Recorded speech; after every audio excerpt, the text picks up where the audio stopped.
El Faro de lo Razonable, la selección semanal de artículos editada por la Fundación Preciado Hernández. Estos son los temas de la semana. 1. En su más reciente columna, Diego Fernández de Ceballos denuncia una nueva simulación del gobierno, disfrazada de avance democrático, que en realidad sostiene constituye una maniobra ilegal y perversa para debilitar el Estado de Derecho. Señala que detrás del discurso triunfalista se esconde una estrategia deliberada para concentrar el poder y desmantelar los contrapesos institucionales. Con el título Sin rodeos, tantos mundos, tanto espacio y coincidir, también lanza una crítica severa a la sociedad mexicana, a la que responsabiliza en parte por su pasividad. Advierte que la ciudadanía, al replegarse y renunciar a su deber cívico, ha facilitado el ascenso del autoritarismo.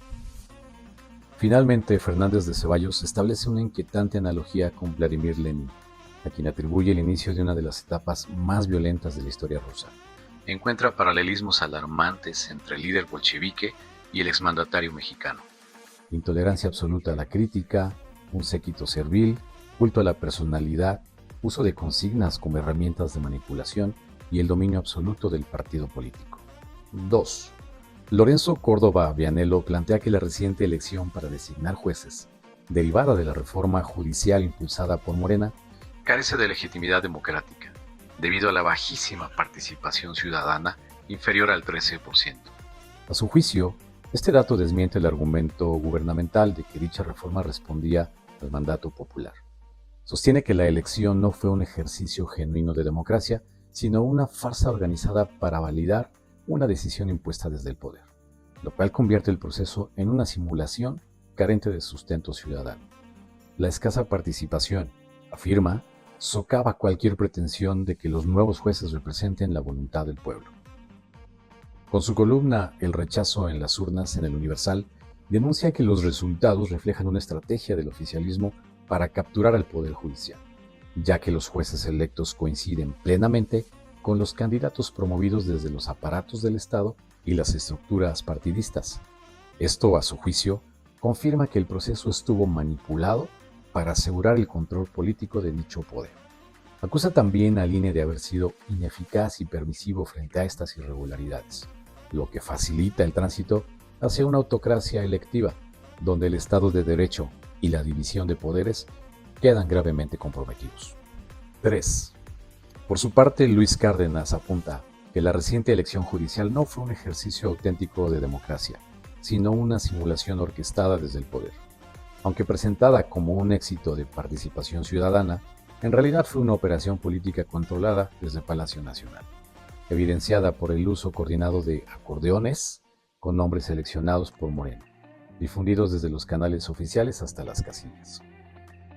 Con el título El arte de fingir democracia en el Universal, Cárdenas destaca el caso de Hugo Aguilar Ortiz, el candidato más votado, como ejemplo de inclusión simulada.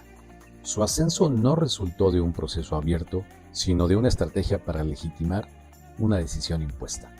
No cuestiona sus méritos, sino el uso simbólico de su perfil para maquillar una elección manipulada.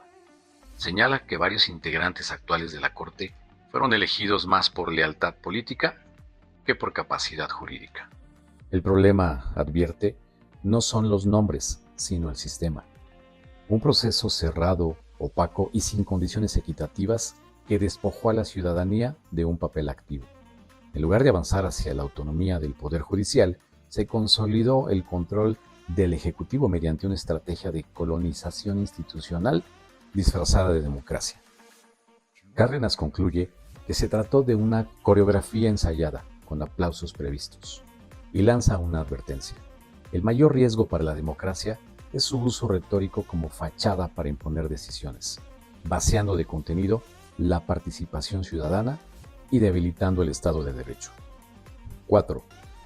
El proceso de elección judicial impulsado por el actual régimen en México no se traduce en una expresión de democracia participativa, sino como una operación política de alto impacto para consolidar el control del Estado sobre el Poder Judicial.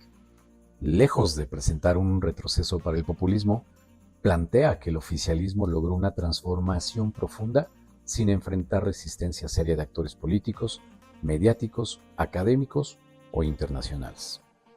Luis Antonio Espino, en Letras Libres, subraya el carácter simbólico y práctico de lo que denomina un golpe de Estado técnico, un proceso legal en apariencia, pero que en su fondo y forma vulnera principios básicos de separación de poderes, transparencia y representatividad. La denuncia de Espino no se queda en la crítica institucional, expone también el deterioro del tejido social y el abandono de sus funciones por parte de las élites nacionales, que se muestran más preocupadas por adaptarse que por enfrentar el avance autoritario. Bajo el título "La elección judicial no fue un fracaso para el populismo", el artículo funciona como un llamado de atención a la sociedad mexicana sobre el grave momento político que vive nuestro país. Su principal contribución es señalar que el futuro del país no dependerá del régimen en turno, sino de la capacidad de la sociedad civil para generar memoria, relato y resistencia. De no hacerlo, la elección judicial podría marcar no solo un quiebre institucional, sino el inicio de un periodo prolongado de arbitrariedad disfrazada de legalidad. 5. En columnas internacionales destaca la colaboración de Madeleine Ngo, Neil Boudet y Rebecca Elliott, quienes señalan en The New York Times que el aumento de aranceles al acero y aluminio representa una política económica bien intencionada, pero con una problemática muy amplia en su ejecución práctica. Si bien la lógica proteccionista de fortalecer la industria siderúrgica y crear empleos en un sector estratégico es relevante, la evidencia sugiere que los costos económicos superan significativamente los beneficios concentrados. Con el título "Cómo tarifas más altas al acero y aluminio afectarán a las empresas", en su traducción al español, plantean que el problema fundamental radica en que los aranceles actúan como un impuesto regresivo que se traslada inevitablemente a los consumidores estadounidenses a través de precios más altos en viviendas, automóviles y otros bienes esenciales. Además, esta medida genera distorsiones en las cadenas de suministro globales que pueden provocar efectos no deseados, como el desvío de acero hacia otros mercados y el debilitamiento de alianzas comerciales con socios tradicionales como México y Canadá. 6. Con su columna "Feudalism is Our Future", el periodista Colin Murphy en The Atlantic nos habla sobre la reciente privatización de funciones gubernamentales en Estados Unidos y cómo con ellos se configura una estructura de poder cada vez más parecida al feudalismo. Empresas privadas controlan servicios esenciales como la seguridad, la salud o la educación, sin rendición de cuentas claras ni supervisión democrática, lo que representa una amenaza directa a las instituciones republicanas. Esa dinámica favorece la concentración de poder en manos privadas, debilitando la soberanía nacional y transformando derechos fundamentales en mercancías sujetas al mercado. Al mismo tiempo, acentúa las desigualdades sociales y erosiona la cohesión que sostiene el sistema democrático. El riesgo no es menor. Si los servicios públicos se despolitizan en nombre de la eficiencia, se corre el peligro de retroceder hacia una estructura oligárquica donde pocos deciden por todos.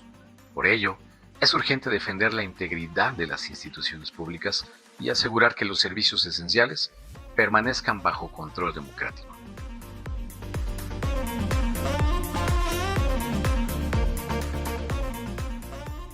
Estos fueron los temas de la semana.